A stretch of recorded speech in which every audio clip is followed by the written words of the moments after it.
Hi friends, diabetic population வாழைப்பழம் சேர்க்கலாமா வேண்டாமா பெரிய டிபேட்டே ஓடுதுங்க. நல்லதா கெட்டதா? எவிடன்ஸ் என்ன சொல்லுது? வாழைப்பழம் it is a healthy fruit, good source of potassium, vitamin C, B6, fibre. அப்போ நல்ல பழம்தான்.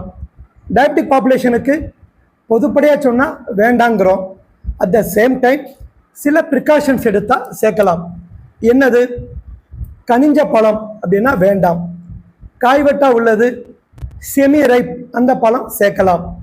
அளவு yes, portion control is very important.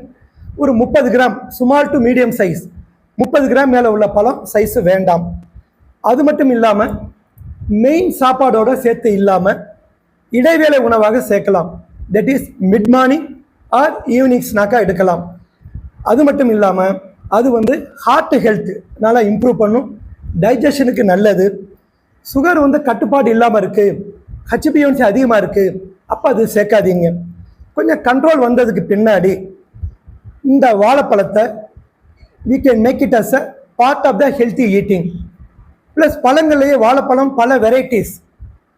அப்படி பார்த்தீங்கன்னா பூவம்பழம், நேந்திரம்பழம் கிளைசிமிக் இண்டெக்ஸும் ஜாஸ்தி, கிளைசிமிக் லோடும் ஜாஸ்தி, அதை அவாய்ட் பண்ணுங்க. அப்போ ரஸ்தாளி, திண்டுக்கல் சிறுமலைப்பழம், பச்சைப்பழம், செவ்வாழை இதெல்லாம் mild to moderate glycemic index, glycemic லோடும் 10 to 13, இதை சேர்க்கலாம். டெஃபினட்டாக you can make it as a part of the healthy eating provided நான் சொன்ன ப்ரிகாஷன்ஸை நீங்கள் ஃபாலோ பண்ணுங்கள். All the best.